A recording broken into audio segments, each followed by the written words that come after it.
نہیں ہاں، میرا نام ارشد لاؤشیر اور میں چائنا میں موجود ہوں. تو آج ہم ڈسکس کرنے لگے ہیں وہ اسٹوڈنٹ جو کہ ریکمنڈیشن لیٹر بنواتے ہیں اپنے پروفیسر سے. اس کا کیا سکور ہوتا ہے، کیا اس کی کوئی ویٹیج ہوتی ہے، کیا یہ امپورٹنٹ ہوتا ہے، کیا اس کی بیس پہ کوئی اپلیکیشن ریجیکٹ بھی ہوتی ہے، کیا اس کی بیس پہ اپلیکیشن ایکسیپٹ بھی ہوتی ہے، کیا اس کی بیس پہ ایڈمیشن بھی ہوتا ہے. تو یہ سارے جو کوسچنز ہیں، اور مجھے نعمان کا اسپیشلی آیا تھا کہ سر اس پہ کوئی ویڈیو بنا دیں. تو I'm just going to share کہ ریکمنڈیشن لیٹر جو آپ اپنے سپروائزر سے یا اپنے پروفیسر سے بناتے ہیں تو آپ نے کن چیزوں کا خیال رکھنا ہے. نمبر 1، آپ کے جو ریکمنڈیشن لیٹر ہوتے ہیں، دو ریکمنڈیشن لیٹر چاہیے ہوتے ہیں. اگر آپ پی ایچ ڈی کے لیے اپلائی کر رہے ہیں تو اس کے لیے لازمی ہے کہ آپ ایسوسیٹ پروفیسر یا فل پروفیسر سے بنوائیں گے. دا سیکنڈ کرائٹیریا کہ اس میں سے ایک ایسا پروفیسر ہونا چاہیے جس نے آپ کو سپروائز کیا ہو، اور جس نے آپ کو آپ کا سپروائزر رہا ہو ماسٹر میں یا بی ایس میں یا کہیں پہ بھی. تو آپ نے اس کو مینشن کرنا ہے.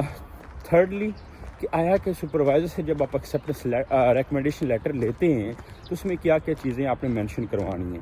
اور یہ بہت امپورٹنٹ ہے، جتنا کریٹیکل انالیسس وہ آپ کو کر کے دیں گے. کیونکہ پاکستان میں نے دیکھا ہے نارملی جو بھی پروفیسر بنا کے دے رہے ہیں ریکمنڈیشن لیٹر، وہ بڑے جینرک ریکمنڈیشن لیٹر ہیں. اس میں لائک بس وہ کہتے ہیں کہ جی آئی اپریشیٹ. لیکن اس سے ہٹ کے اب ہم نے چلنا ہے تاکہ we have to go for some scoring. اور یہ اسکور جو سا یہ میٹر کرتا ہے. جو پروفیسر ہوتے ہیں، ٹیم ایویلویشن ہوتی ہے، یا جس پروفیسر کو آپ ریچ آؤٹ کر رہے ہیں وہ پروفیسر بھی ریڈ کرتا ہے. اور اس میں وہ کیا دیکھنا چاہ رہا ہے، وہ یہ تو نہیں دیکھنا چاہ رہا کہ آپ کا جو ٹمپلیٹ ہے وہ آلموسٹ تقریباً سبھی کی طرح کا ہے. جیسے پروفیسر جو ان سے کرتے ہیں، آپ انہیں کہتے ہیں، وہ ان کے پاس ایک ٹمپلیٹ ہوتا ہے اور وہی کاپی کر کے وہ سب کو ہی دیتے جاتے ہیں. اور وہ سب پروفیسر میں، اب سب اسٹوڈنٹس میں سے فار ایگزامپل 5 اسٹوڈنٹ اسی ایک ڈپارٹمنٹ کے یا اسی ایک یونیورسٹی کے انہوں نے اپلائی کیا، تو وہ پانچوں کے ٹمپلیٹ ہی ایک جیسے ہیں. تو what you have to do, number 1 آپ نے کوشش کرنی ہے کہ جب بھی آپ اپنے سپروائزر سے آپ اپنا ریکمنڈیشن لیٹر بنوائیں تو اس میں آپ نے اپنی سکلز پہ فوکس کرنا ہے. سکلز وہ رکھیے گا، سکلز وہ بتائیے گا جو کہ کل کو آپ نے پرسو کرنی ہے. فار ایگزامپل میں اپنی ایگزامپل دیتا ہوں، کیونکہ میں پلانٹ ایکالوجی کا اسٹوڈنٹ ہوں. تو پلانٹ ایکالوجی میں ہمیں چاہیے ہوتا ہے GIS، ہمیں چاہیے ہوتا ہے پائتھن، ہمیں چاہیے ہوتا ہے پروگرامنگ، ہمیں اس کے علاوہ چاہیے ہوتا ہے فیلڈ ورک، ہمیں اس کے علاوہ چاہیے ہوتا ہے ایکسپیریمنٹ ورک، اس کے علاوہ کچھ اور چیزیں بھی چاہیے ہوتی. تو آپ نے کیا کرنا ہے، آپ نے وہ ٹولز، وہ فیلڈ ورک، تو آپ کو پتہ تقریباً آلموسٹ سبھی فیلڈ میں چاہے لیب ورک کی سکلز ہوتی ہیں اور اس سے ریلیونٹ کچھ سکلز ہوتی ہیں، وہ اپنی ہائی لائٹ کروائیں.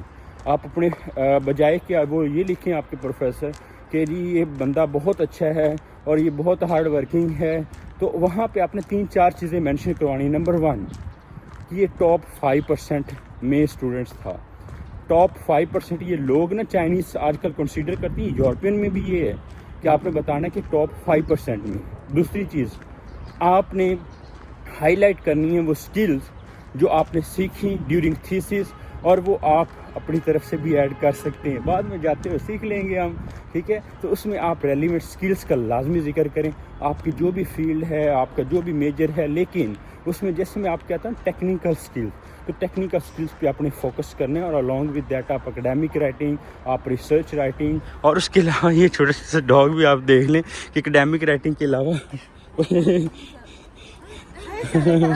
ہاں اٹس اوکے. تو اکیڈیمک رائٹنگ، اس کے علاوہ جو سا ہمارے پاس آ جاتا ہے ریسرچ رائٹنگ، اس کے ریلیونٹ انالیسس جو ہوتے ہیں، اس کو کرنے کے لیے آپ کو پتہ اسٹیٹ کے انالیسس، ہمیں اسٹیٹ کے انالیسس کی پھر ضرورت پڑتی ہے، وہ آپ نے بتانا ہے. اور زیادہ آپ نے فوکس یہی کرنا ہے کہ جو ڈیٹا انالیسس کے لیے آپ یوز کرتے ہیں، جیسے SPSS ہے، جیسے پروگرامنگ ہے، پائتھن ہے، یہ ایڈوانس ٹولز ہیں جو کہ ہر پروفیسر لک فارورڈ کر رہا ہے. تو اس کے علاوہ کچھ لیب سے ریلیونٹ ہوتے ہیں، تو آپ لیب کے ایکسپیریمنٹس کو بھی لے سکتے ہیں. آپ بتا سکتے ہیں کہ یہ سکلز آتی ہیں، اور آپ ان سے وہ سبجیکٹ بھی مینشن کروا لیں جو آپ نے ان سے پڑھا ہے. ٹھیک ہے. تو یہ ایک اچھی اسٹرانگ آپ کی بن جائے گی. اور along with that اس کا آپ پروفیسر کا کمنٹ بھی لیں اور اس میں آپ سے اپنا تھیسس کور یا ان کا بتا دیں کہ ان کی میتھڈالوجی سے یا اس کا فیلڈ ورک جو رہا ہے اس میں اس بندے نے بڑے اخیر لیول کی محنت کر دی ہے اور اس اخیر لیول کی محنت کی بیس پہ میں اسے ریکمینڈ کرتی ہوں آپ کی لیب میں یا میں اسے ریکمینڈ کرتا ہوں آپ کی لیب میں. تو بس یہ امپورٹنٹ چیزیں ہیں.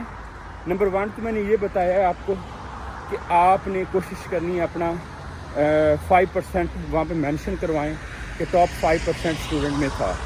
دوسرا ٹاپ 5% لازمی نہیں, آپ 3% میں بھی آ سکتے ہیں, 1% میں بھی آ سکتے ہیں. تو دا سیکنڈ از اپنی کور اسکلس کا مینشن کروائیں.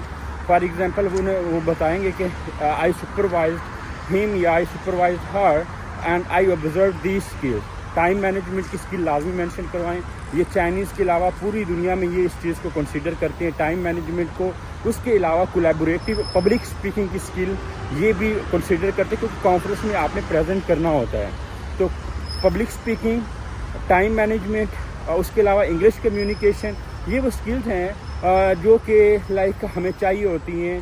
اور باقی جو ہیں اس سے ریلیونٹ جنرک ہیں جو لیب کی آپ کی اسکلز ہیں وہ آپ نے مینشن کرنی ہے.